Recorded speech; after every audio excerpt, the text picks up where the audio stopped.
welcome back. I have a helper today.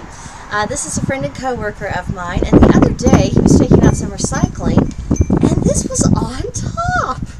This is a Watchtower, let's see, number 6 for 2017, so it's not the most current, but it is still recent enough to be entertaining for us.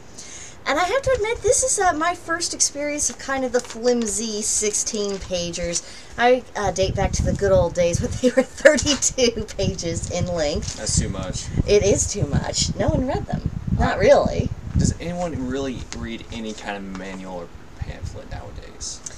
Well, it's not just the reading of the manual or the pamphlet, as some people consider it to be their spiritual duty, so you always have a few diehards who will go through every single thing. Oh, you know those people are just full of it and they're skimming through it. Yes, but they caught enough of the important points to get away with the impression. Because they were highlighted. Well, that, and also think about me, I speed read.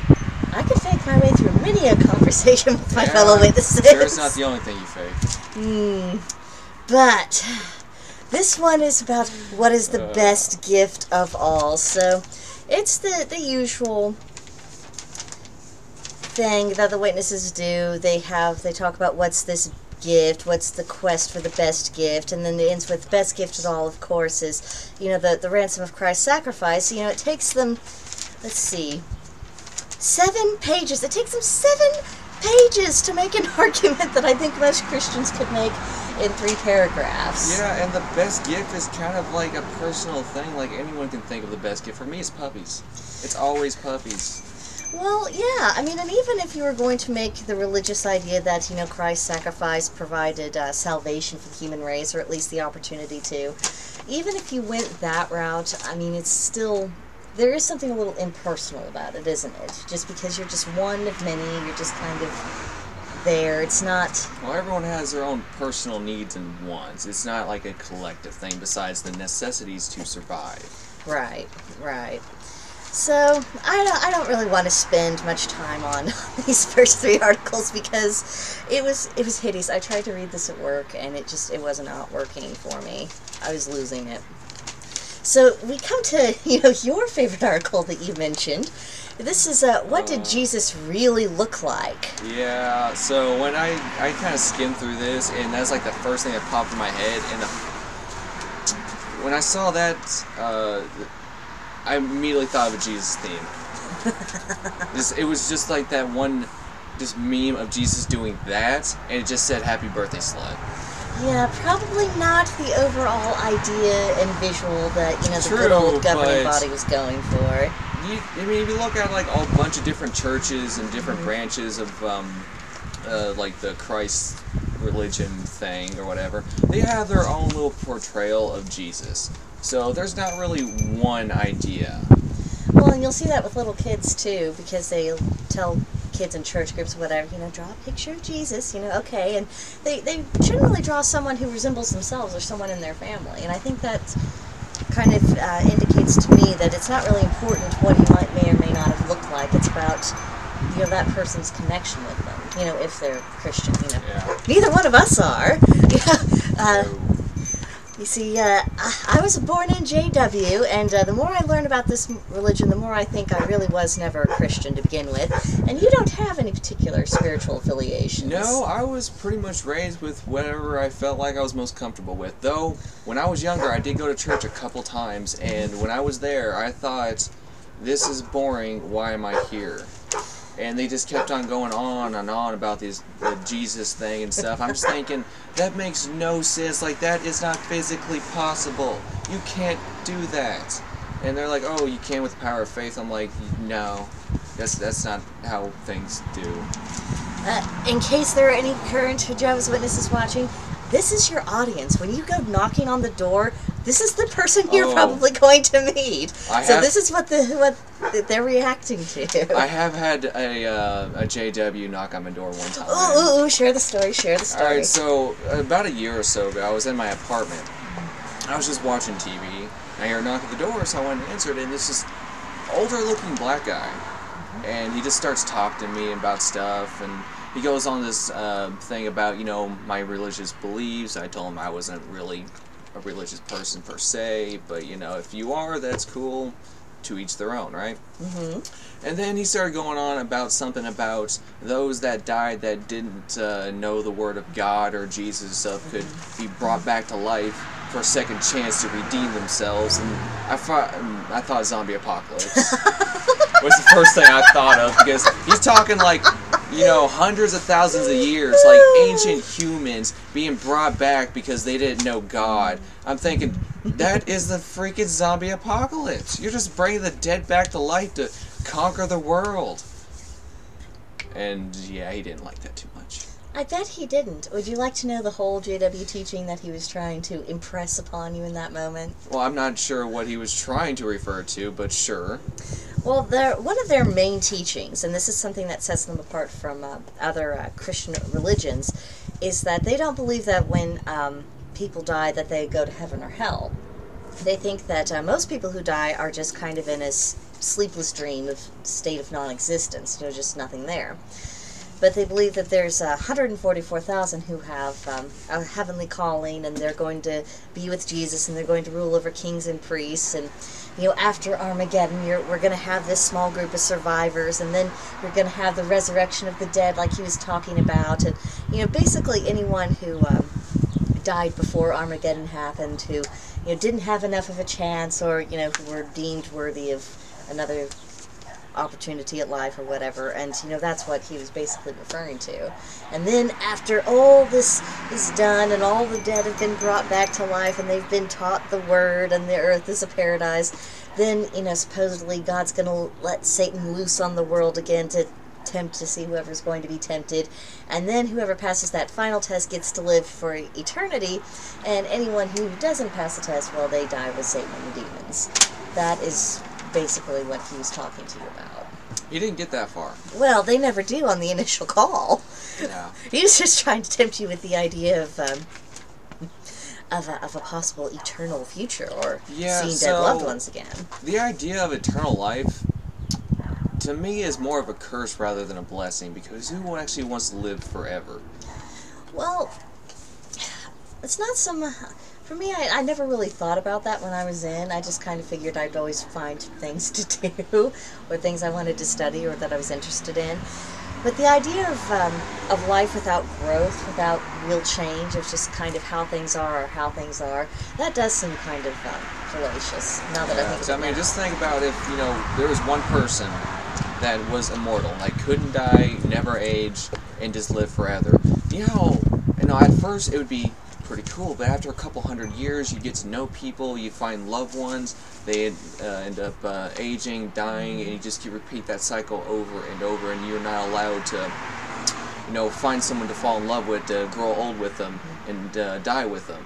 You're just having to watch them go through it while you are powerless to do anything. And after a long time of doing that, maybe like 1,000 years, 2,000 years, eventually that blessing becomes a curse, because all you want to do now is just die. Wasn't that kind of the thought behind all the Highlander stories?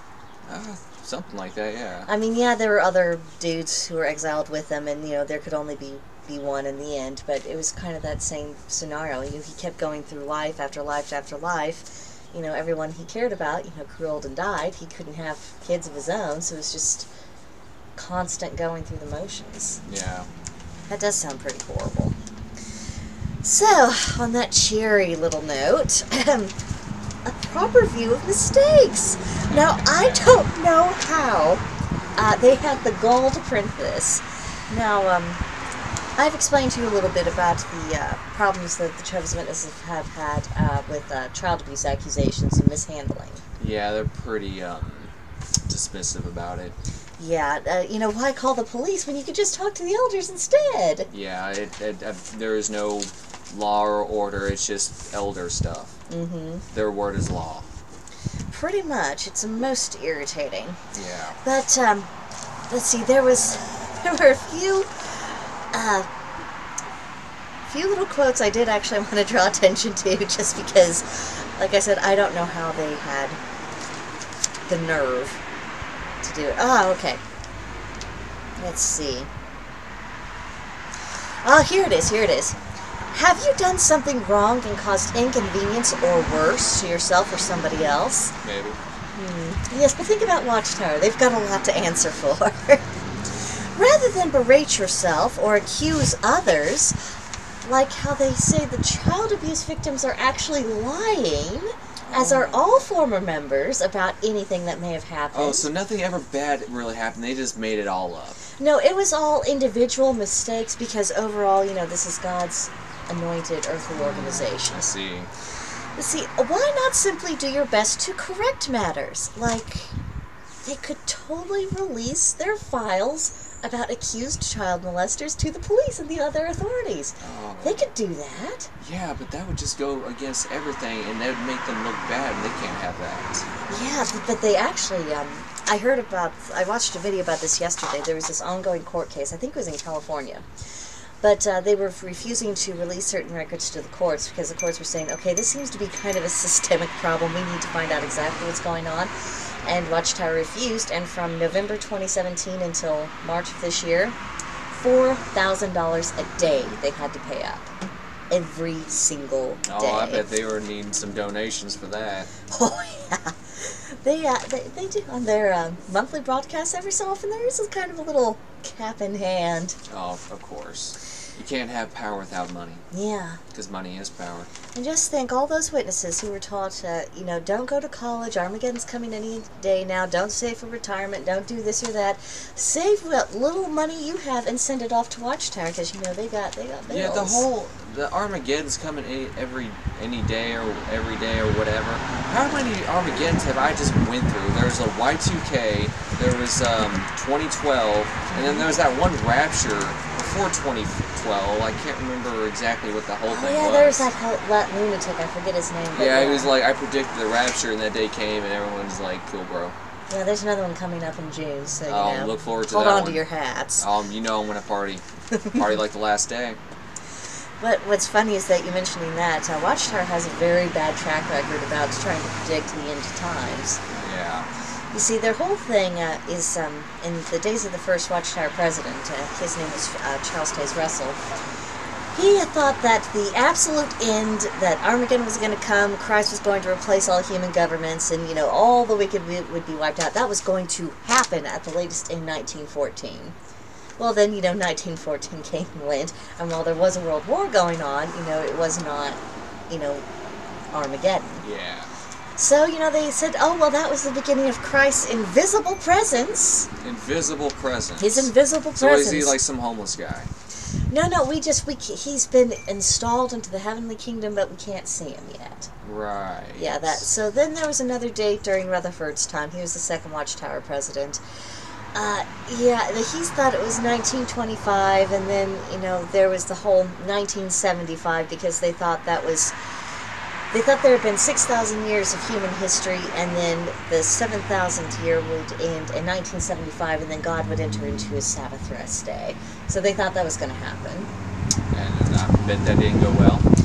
Yeah, there were a lot of disappointed people. People quit their jobs, they sold their houses, they just started pioneering. They were going to preach the word until Armageddon came, and then 1976 happened. Yeah, see, those are just, that's just those people's faults for believing that. That's exactly what they say every single time. Oh, there were some brothers who got ahead of themselves. They were over-enthusiastic. Oh, so they got ahead of themselves because they told them to get ahead of themselves. Mm-hmm. But it's their fault, not the Watchtower. Oh, yeah. Oh, I've got videos I could have you watch. I bet you do. Oh, but here's a lovely little sentence that I thought was hilarious. To insist that the fault lies elsewhere will almost certainly prolong unnecessary tension. That's why Watchtower has people like me and, people who are better at this than I am doing videos like this to kind of expose their activities. It's caused unnecessary tension. Let's see. And it will allow the problem to intensify. Instead, learn, correct, and move on. Wouldn't it be nice if they did that themselves? Yeah, you gotta practice what you preach. Yeah, you would think. Or at least if someone points out your hypocrisy, you should have the humility to react accordingly. Shut up, I do learn eventually. Really? I just have to be proved wrong. Look at that and smile? Huh? I'm just a happy, cheerful person. Oh, sure you are. The only time I see you giggle is because I have to take something sharp away from you. That's only at work. I'm really very sweet when I'm not at work. And no, I don't threaten anyone while I'm at work. There's just, like any other workplace, sometimes stupid happens, and that's very difficult to bear. Yeah, and then sometimes some people had to get banned from certain projects because reasons. I'm a nice person. Yeah, if you're all wondering, I used to be her boss. Yeah, he was my boss. Yeah. Oh, Think about that for a little bit. Yeah, it took quite a while to find a suitable replacement for him to be a suitable boss. I can't work for everybody. I have authority issues. Yeah, no one's got the patience to deal with you.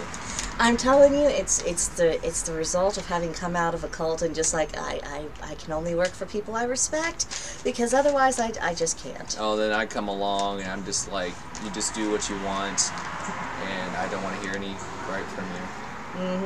As I recall. I won't put up with your crap. Well, you didn't put up with that, but you did put up with my excellence. I persevered. You persevered. Yeah, I'm sure Sandy's doing the same now. Anyway, so the Bible. Why so many? Did you know, Drew, that the witnesses published their own Bible because no one else has suited them?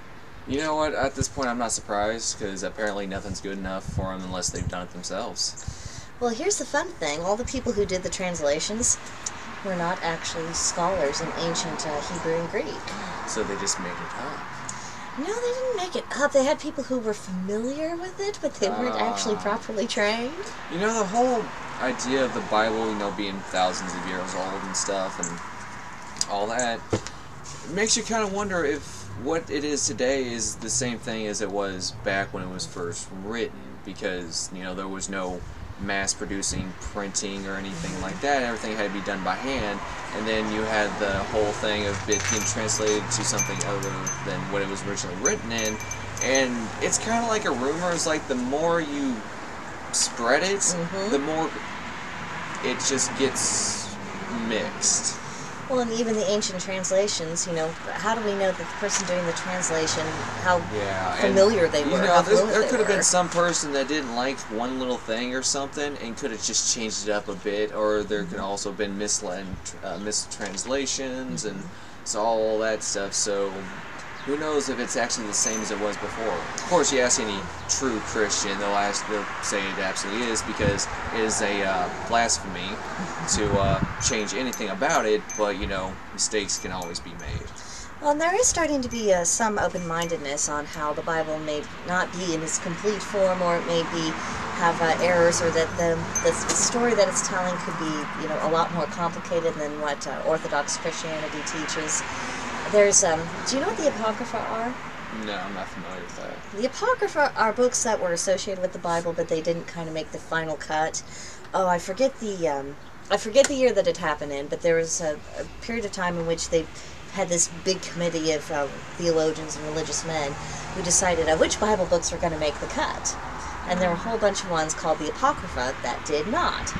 But the funny thing is that there's been research done in the last 100 years or so, in which they've come to realize that there were certain people speaking in the Bible who were quoting from the Apocrypha books, which, so if that was actually said, it indicates that people were familiar with them and accepted them at the time. So a lot of people are taking a closer look at what the Bible actually says on account of that. Now, let's see. Interesting. Yeah. Let's see. Has the Bible been corrupted? They already answered that. Well, they give several interesting reasons why they think that it hasn't been. But again, and especially if you're a current Jehovah's Witness watching this, and you're gonna hate me. but all I'm saying is that wouldn't it be a good idea to do a little bit of research from actual scholars instead of just people who have a vested interest in you believing a certain way? Just saying. So this is a little out of season, but I did want to touch on this article. Is Christmas for Christians. Now, it's April 30th when we're recording this, so we're a bit outside of the Christmas season. But did you know that when the Jehovah's Witnesses were still the Bible students, that they actually did still celebrate Christmas then? So wait, JWs don't celebrate Christmas now? They do not. They haven't since the days of the second Watchtower president, Rutherford. He didn't like Christmas, he didn't like birthdays, he didn't like beards. That's why generations and generations of JW men have not been permitted to wear beards, because it was considered ungodly or rebellious or something. Wow. Yeah. That must have been horrible for the women back then. It was awful. Can you imagine, I'm looking at, 50-year-old men who have the baby smooth cheeks of the overgrown choir boy, and me trying to take them seriously. I'm not even thinking about shaving myself, but I get nothing but backlash for it. You keep your beard where it is. Yeah. Everyone agrees with me. Yeah. So, about Christmas for Christians. So, their first thing is that the Bible doesn't mention birthday celebrations for Jesus or any other faithful worshiper of God. The scriptures refer to only 2 individuals who celebrated their birthday. Neither one of them was a worshiper of Jehovah, the God of the Bible, which it is disputed whether or not that was his name. The name Jehovah was actually the creation of a Dominican monk, a Catholic monk. And we all know how much the Jehovah's Witnesses love Catholics. But although their birthday celebrations were cast in a negative light, and according to the Encyclopedia Britannica, the early Christians opposed the pagan custom of celebrating birthdays. I would be interested in finding out what time period of Christians opposed that. There's no telling. Although it could always be a Google search away. It could, but I don't feel like it. Yeah, too lazy. Well, not too lazy, just that could be turned into a video in and of itself. Perhaps I will once we get closer to next Christmas. But they go on about the Bible doesn't say when Jesus was born. It can't be exactly ascertained. Surely if Jesus wanted his followers to celebrate his birthday, he would have made certain that they knew the date of his birth. So it was at this point that I got to thinking, he never said that they couldn't. Yeah. Also, I mean, that's what something I don't about get. that just caught me thinking. Jesus wasn't Christian because Christianity wasn't around then. Yeah, he was the founder. To be Christian is to be a follower of Christ. So he can't, have people worshiping him. In fact, I'm pretty sure I remember at one point he didn't want people worshiping him, and Jesus was also Jewish. So, according to the legends. Yeah. And it was because of his sacrifice that Christianity came about. So the fact that they're saying that, he was Christian, right there, just kind of, it doesn't make sense. Well, they're saying that he was a worshiper of Jehovah. Oh, so Jesus was a JW then. I see. That's the whole premise of the Jehovah's Witness religion. He was Jewish. Yeah, observe the Jewish law and everything. But he was a secret JW. Well, their whole idea is that they brought their teachings into line with what's referred to as primitive Christianity. As close to the original source and customs as possible, which... I mean, you want to do that, go to the Middle East. I said, if you want to do that, go to the Middle East or Egypt or wherever the stories take place. Some place where a lot of sand is. That's a not altogether friendly area of the world. No. So I don't advise that. Especially if you're American. They're not kind of welcome over there at all. There's some history there. Yeah. Let's see. Second, the Bible does not record that Jesus or any one of his disciples celebrated Christmas. But that, in of itself, that's not an argument not to. I mean, if he's supposed to be the most important man who ever lived, and that his... Wait. Did it say Jesus' followers weren't allowed to celebrate Christmas? It says it does not record that they did. Well, because Christmas wasn't around at that point. Yeah, because, right after his death, they were just starting to get organized. They didn't have a set of customs. No, correct me, because I don't know exactly when Christmas was, started coming around, but it sure as hell wasn't around before Jesus. No, there were certain pagan celebrations that occurred during that general time of year. Saturnalia for the Romans, Yule for the Nordic, winter solstice celebrations in a variety of cultures. Now I remember hearing this one thing that there was actually some people, I can't remember exactly who, that are actually thinking that Jesus was not born in December, but rather during the summer. Because how the stories would go in the area that everything would have taken place, it doesn't quite add up. Yeah, I mean, it is very much in dispute. I mean, the only thing that I could say that, why I don't think Jehovah's Witnesses or anyone else who claims to be Christian should even worry about that is just because it's been, I mean, I'm sure it's been a good 1,000 years at least where it became customary to celebrate his birthday, in the whole December type thing. One reason was because, the converted peoples, they were accustomed to having celebrations. So if their family were, hail Olden, and they were like, oh, Christ is reborn, I think it gave them a point of we can still celebrate even if we are celebrating different things at this moment. Oh, and continuing the Christmas thing, do you know where the tradition of putting lights on your house came from? I don't remember offhand, no. Well, back hundreds and hundreds of years ago, there's no electricity and stuff. Well, at night it got very, very dark, right? Well, during Christmas, especially Christmas nights, a lot of the kids were always worried that because it was so dark, Santa couldn't see their house. So they got the idea of putting candles outside their house to light it up. That way when Santa was flying over it, you could see it easier. And that is where the tradition from putting lights on your house came from. Cool. I'm going to have to remember that. Yeah. But, even a harmless legend like Santa, things like that, I mean, what's so wrong with that, that people shouldn't just be allowed to celebrate? I mean, it's a cool story. It's someone who comes and gives you a present once a year if you behave. Yeah. I mean, at least it gives parents, a little bit of break during December. The kids have a little extra motivation to behave themselves. I mean... Just a bit. Well, I mean, just like everything with Jehovah's Witnesses, they way overthink the things that don't really matter, things that are, just harmless fun or a time for family, and then they underthink all the things that actually matter. Let's see. As the great teacher, Jesus gave clear instructions on what he wanted his followers to do, and those are recorded in the Bible. Celebrating Christmas, however, is not one of them. Just as a school teacher does not want his students to go beyond the instructions given them, when I went beyond the instructions in school, my teachers gave me extra credits, so, Watchtower, just food for thought. Moving on. Jesus does not want his followers to go beyond the things that are written in the Holy Scriptures. Now, the things that the Bible condemns, it's pretty clear about.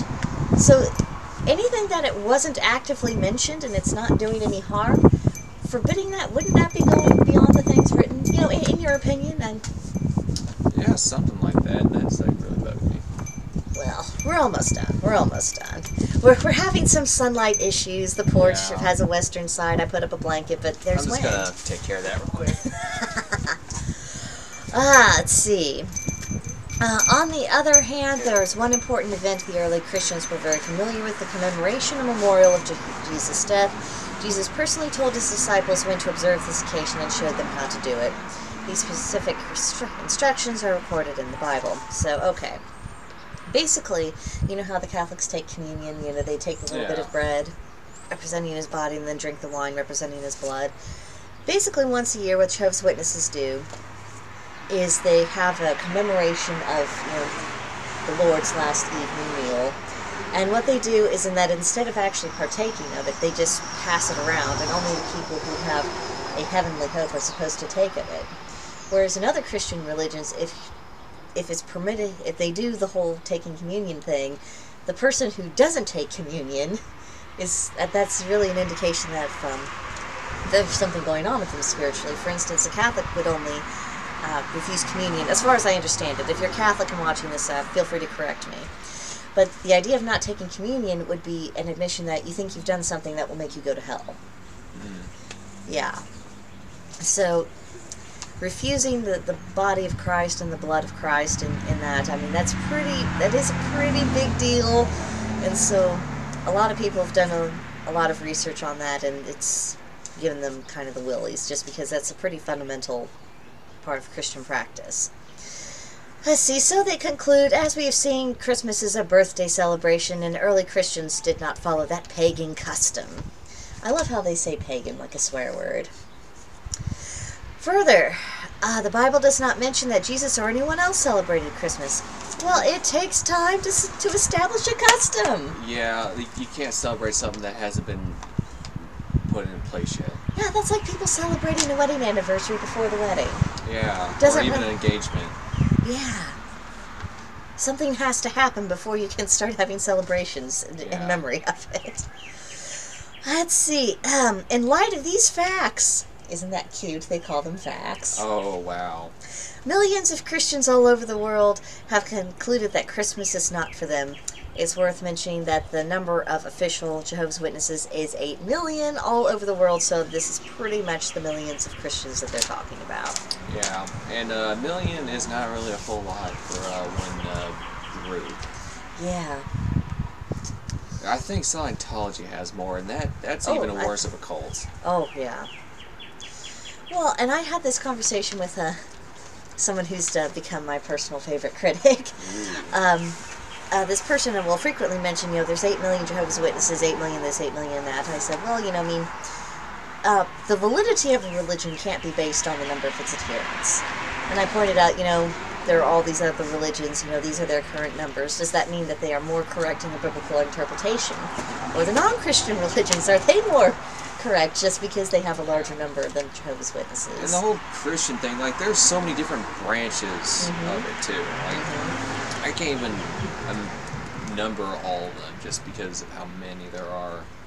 I mean, I can only think of a few, but I guarantee that there's probably even hundreds of different branches of Christianity. Oh, yeah. I know there's Methodist. That's the only one I can think of right now. But Well, there's Baptists and there's Presbyterians and Protestants and Pentecostals and, although I do knows what. remember at church I heard something about some old guy saying something about a Protestant whore. Oh, Yeah, so I don't think he was quite happy with them. no. He wasn't Catholic, was he? Catholics and Protestants have, kind of an He may have been. acrimonious history. He was Irish. Oh, well. Well, that also could have been an English-Irish thing, the whole conflict between Northern Ireland and the rest of Ireland and the British rule and everything else. I wouldn't even know. Well, you should have paid... I will take your word for it. You should have paid more attention in history class in school. Oh, history was the worst one. It was so boring. That's why you're doomed to repeat history, like so much of the rest of the world. Please. I'm doomed and the rest of the world is screwed. Well, on our last page, we've got our little bit of fear-mongering. Because it's talking about Armageddon. We gotta keep that fear in the forefront. Yeah, you better start stockpiling, selling all your goods, and put on your tinfoil hat, buddies. Armageddon really is the Jehovah's Witness equivalent of hell. See, all the other Christian religions, they say, people who don't live a good, righteous life or who don't believe in Christ, they've got a one-way ticket to hell. This is the Jehovah's Witness equivalent of that. This is their great big threat and fear that, if you don't do what you're supposed to, God's going to destroy you at Armageddon. But, every religion has some form of apocalypse where everything's going to end, but everyone that's a true believer will be saved. Mine doesn't. Well, you are special. Well... And besides, there's probably a spell for that, so... There's a spell for everything. Yeah. Let's see, so they ask, what is Armageddon? And they say some people believe that it'll be a global destruction by nuclear weapons or environmental ruin. The environmental ruin is something that I think is more of a contemporary concern. Because when I was growing up, it was, a lot of people think it'll be because of nuclear weapons. So if it was during the 70s, then probably. Yeah. That was the big scare then. So they ask, what do you think? What do you think, Drew? About the apocalypse. Yeah. Well, I think when it happens, then it happens, but probably not anytime soon, because someone's going to have to really screw up. Someone's going to have to accidentally flip a switch they weren't supposed to, launch a nuke, be like, oh, my bad, and then everyone starts firing, and it's just that one guy who accidentally hit something that he wasn't supposed to. See, apocalypse not really a thing in my religion. Well, everyone loves this idea of an apocalypse because, we have all these movies set in a post-apocalyptic setting and stuff, and everyone, wants to try to prepare for something like that. Well, it is an interesting theory to contemplate. Yeah, Just, but- what would you do type of thing. Especially like a nuclear apocalypse. But there's also another thing that's always on my mind, is if in the event of a nuclear apocalypse, I guess the question is that whether could you survive, but would you even want to? Yeah. Because of the devastation. And yeah, and the radiation and the slow agonizing death from that. Like, if it was trying to survive from that, or just be instantly obliterated without knowing anything, just completely gone, I think I'd rather take that option than have to live through hell. And then have to... Well, and then it would be, in that circumstance, it'd be a real question, would it even be possible to rebuild? Yeah.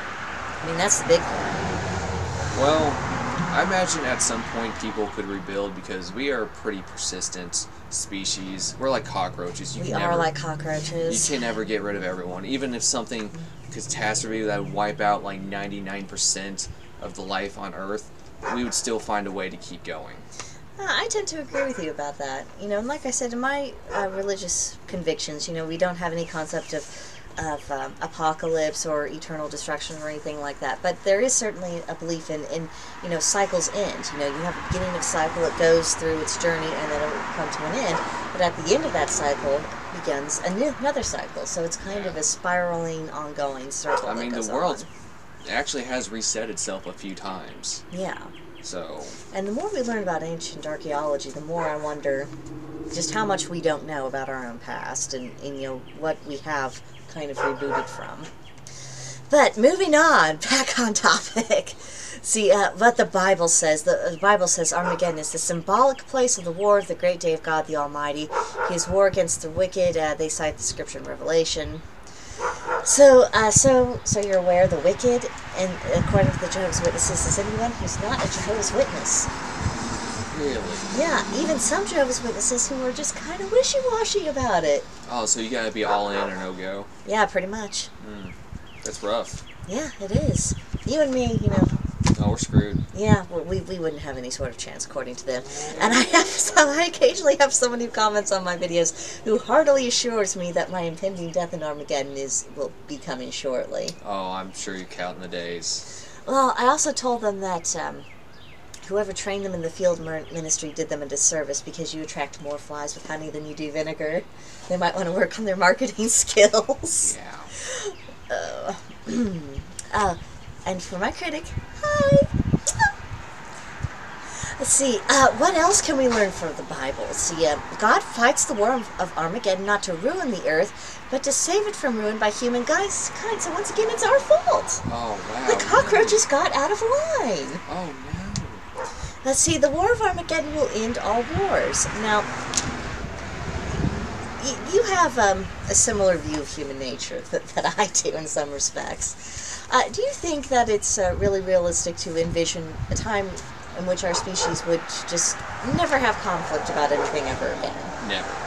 Yeah, because there's always going to be something to fight about. Yeah, well, especially in an apocalyptic situation, you're scrounging to survive, you're going to do whatever you can to survive. Including trying to protect your resources. Yeah, if someone's trying to steal your stuff, which they will be, you're going to get into a fight. And besides, violence is in human nature, whether people admit it or not. It's just a question of how do we direct it? How do we channel it? Yeah, I mean... Is it controlled, or is it just kind of out there People everywhere? have fought wars over the most mundane things before, and it will be no exception even after an apocalypse. So, their next question, is it possible to survive the War of Armageddon? What would you say? And they give us yes, no, or maybe. Maybe. Well, I already kind of touched on that a bit. Yeah. I don't think we would make it according to Jehovah's Witness theology, but, just kind of a what-if scenario. If you and I are all wrong, and, this Christian God of the Bible exists, I mean, do you think that he would be inclined to have some mercy on people who, could stand in front of him and say, my reasons for not believing were very honest ones. I did the best I could with the life that I had. I wasn't an immoral or an evil person. Yeah. But, I never saw that they won the intellectual argument with it. I just could not see it, and that's why, my convictions were what they were. Can't you envision, a God who's supposed to be a God of love and mercy would be more inclined to saying, you didn't know, and you can't be judged harshly for things that you honestly did not know. Yeah, but for the people that are hardcore into it, to them, that's not fair, because they devote their entire life to this one thing. So why should someone who never did get the same chance they have? And that's kind of where they're at, is that if you weren't a true believer, and I mean a hardcore believer from the beginning, well then you have absolutely no chance.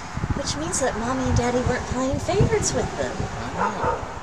That's what it is. That's the conflict. It's you're getting the same treatment as supposedly God's children, whether you were, doing everything you were supposed to or not. Oh, it's like that parable Jesus did about the prodigal son. And there was this man. He had two sons, and one, always stayed with him, and he helped him with the herds and the flocks and whatever else, and did what he was supposed to, just like all these true believers do. And there was another son who went off, kind of did whatever, lost his money, had problems, and eventually, just went home back to his dad saying, life hasn't been all that great, and, I'm hungry, and, please let me come home, or let me work for you, or something. Yeah. And then the father just immediately embraced him, and then the other kid was all mad, because he was like, but I did all this and that. Yeah. Why aren't you showing mercy on him? He never did nothing for you. I think that's exactly the scenario. Pretty much. Okay, so the Bible says that a great crowd of people from all nations will survive the great tribulation, which will end with the war of Armageddon. So a great crowd, that's a great crowd. That doesn't indicate to me a particular label. No, that's literally just a group. A random group to me. So that's kind of very just out there.